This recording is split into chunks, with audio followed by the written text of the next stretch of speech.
Here at Newmarket, Virginia, around this very house, an event took place during the Civil War that ennobles all men. It was an event of only temporary military significance, and who won is unimportant.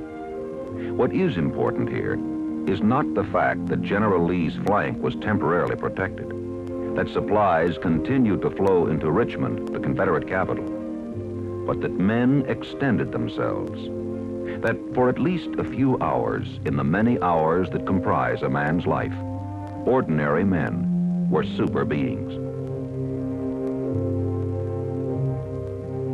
This is the story of men, their strengths, their unknown, even to them, courage. What makes this more remarkable is the fact that many of the men were boys, very recently children, and not yet men. And we need only to know their story to understand at least a part of their valor.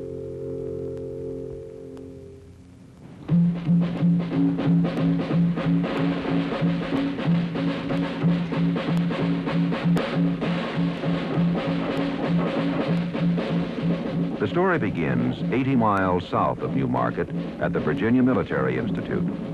The date is May 11, 1864.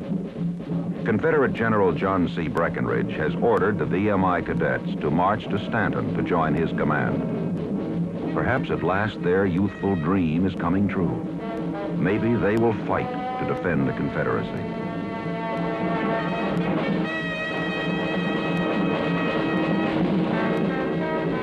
Coming up the Shenandoah Valley and threatening General Lee's exposed flank was General Franz Sigel, leading a numerically superior Union Army.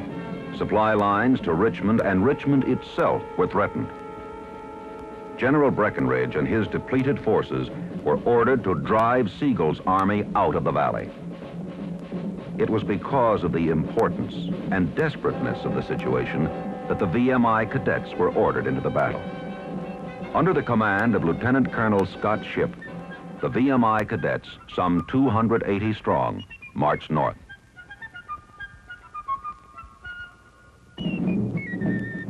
That first morning of the march, the cadets sang and joked as if they were off on a holiday.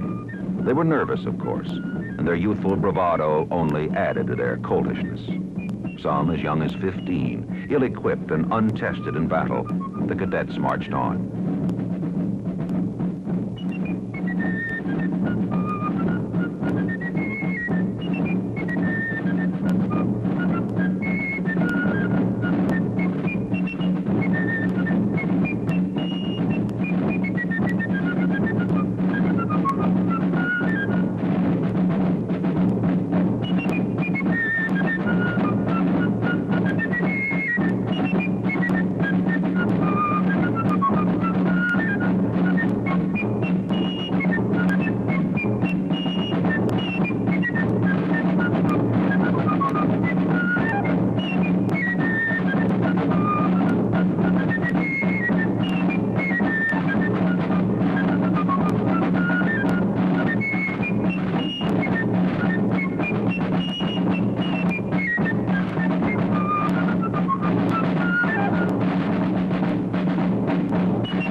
After 3 days of marching, the VMI cadets stopped for the night, not far from the battlefield on which they were destined to face enemy fire for the first time in their young lives.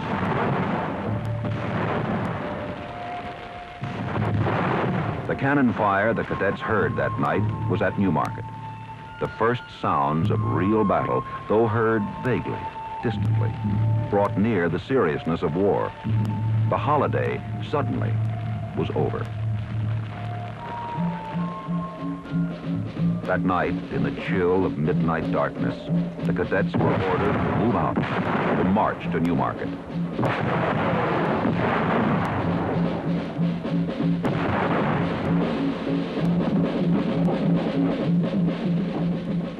Early in the morning of May 15th, the VMI cadets stood on their first battlefield.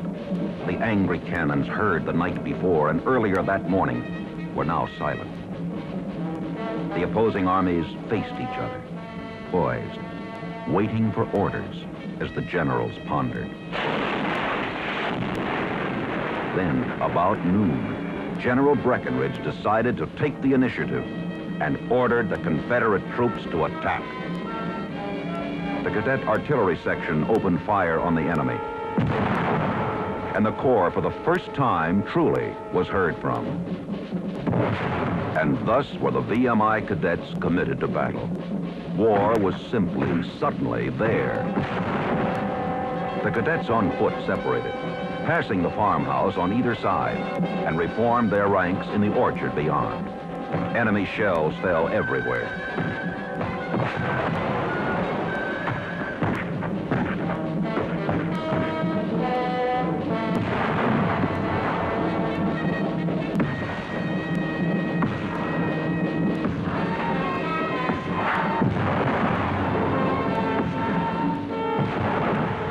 Now, a split-rail fence and a barren hill stood between the cadets and the most important of the Union batteries.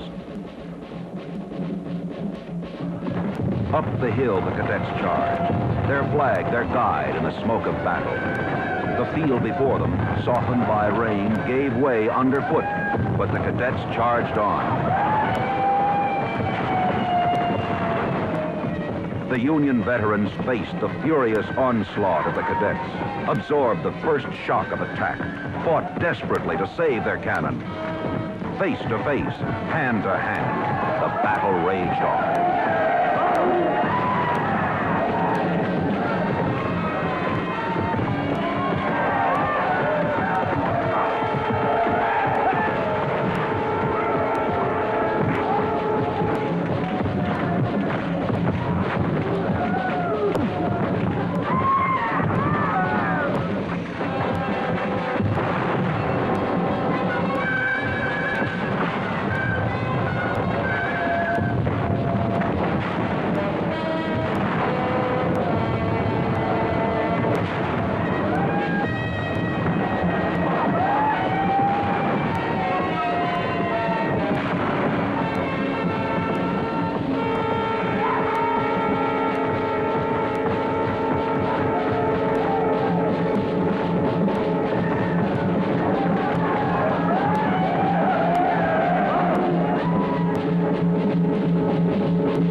The Shenandoah Valley had been held.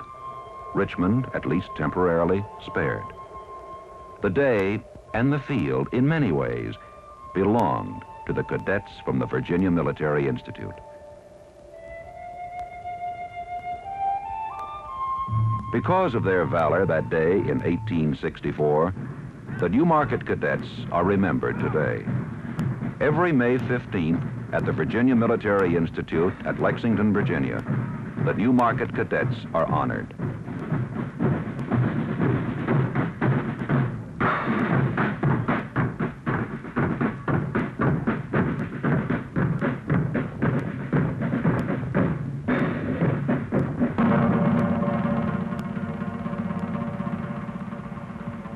Herb, Corporal Atwell, Private Hayes, Private Jefferson, Private McDowell, Private Stannard, Sergeant Wheelwright, Sergeant Campbell, Private Crockett, Private Hartsfield, Private Jones, died on the field of honor, sir.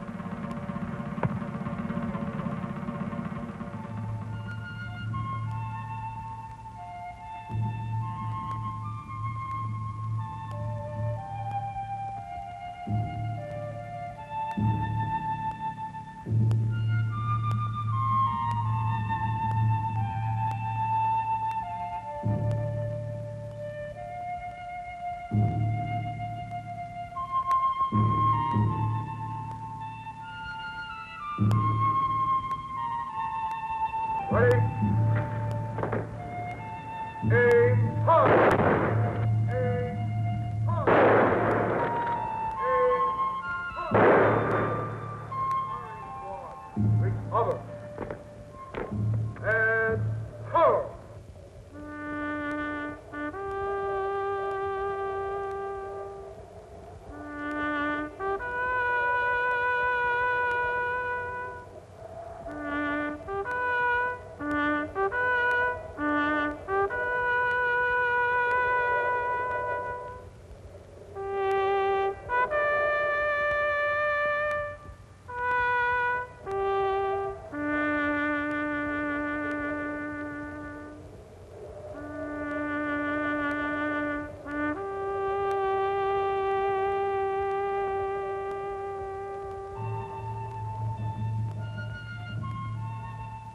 And so it was with these youths that day in 1864, suddenly appearing taller than they might ever again, casting longer shadows than they might at any other time in their lives.